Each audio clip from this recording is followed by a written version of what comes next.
je viens d'avoir un songe sur la nation. J'étais devant une banque LGBCI, pardon, une banque BCC, BNP Paribas. Et là, assise dans mon coin, j'ai vu un serviteur de Dieu que je connais très bien. Il est rentré, il est mince, mais ce jour-là, je l'ai vu un peu en embonpoint. Il brillait, il avait vraiment beaucoup de choses dans la main. Il avait des trucs luxueux dans la main. Et il me disait comme ça, je viens de déposer la première dame à l'aéroport. C'est là que je lui ai dit, mais tu allais la déposer, pourquoi? Il dit, non, on est ensemble, hein, c'est ma vieille mère. Et puis, il était comme s'il se vantait d'être la connaissance ou bien d'être en compagnie de la première dame. Et à l'entrée de la banque, là où il était, j'ai vu deux jeunes qui sont des corps habillés, qui étaient avec lui, qui voulaient lui parler. Et lui, il était occupé par se montrer, il était occupé par se vanter de ses biens, de tout ce qu'il a sur lui, tout. Et après, je l'ai vu partir.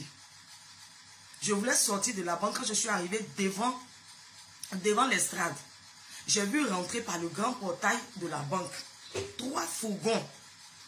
Un qui était noir devant, c'est écrit dessus Boko Haram. Il y avait des jeunes qui étaient assis dessus en habit noir. Et ces jeunes-là avaient des lance-roquettes en main. J'étais tellement effrayé sur le pas de la banque que je ne comprenais pas. Il y avait les vigiles qui étaient assis à ma droite et je ne comprenais rien.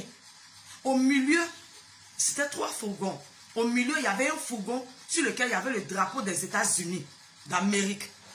Le 3e fourgon derrière était un fourgon noir où c'était écrit également Boko Haram. J'ai dit, mais ceux-là, ils viennent faire quoi dans la banque?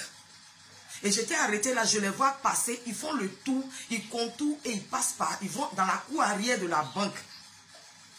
Et arrivés dans la cour arrière, ils sont descendus comme s'ils étaient venus en guerre. Ils ont pris les lance-roquettes, ils sont descendus, ils sont rentrés dans la banque par la porte arrière. Je n'ai pas pu retourner, je n'ai pas pu partir. Je dis, je vais rentrer pour voir ce qui est en train de se passer. Je rentre dans la banque, j'ai trouvé que le rang a commencé à être long, les gens ont commencé à se patienter parce que je ne sais pas ce qui s'est passé à l'étage.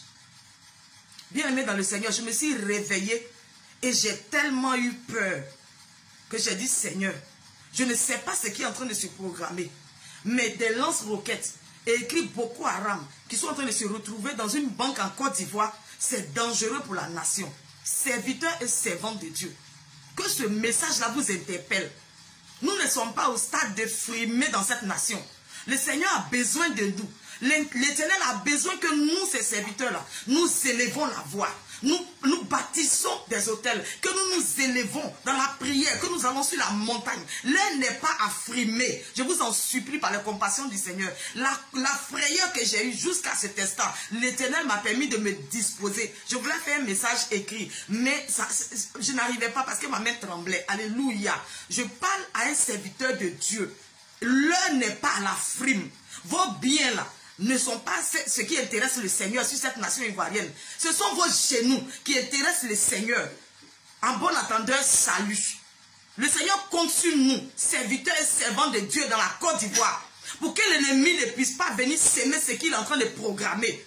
Que le Seigneur vous bénisse. Pendant que vous êtes en train d'écouter cette vidéo, que le Seigneur mette dans votre esprit, à l'instant même là, d'intercéder en faveur de la Côte d'Ivoire. Parce que l'ennemi est rentré. Et la nation là, est en train de partir dans quelque chose de très dangereux. Que Dieu vous bénisse. Je vous souhaite une excellente semaine.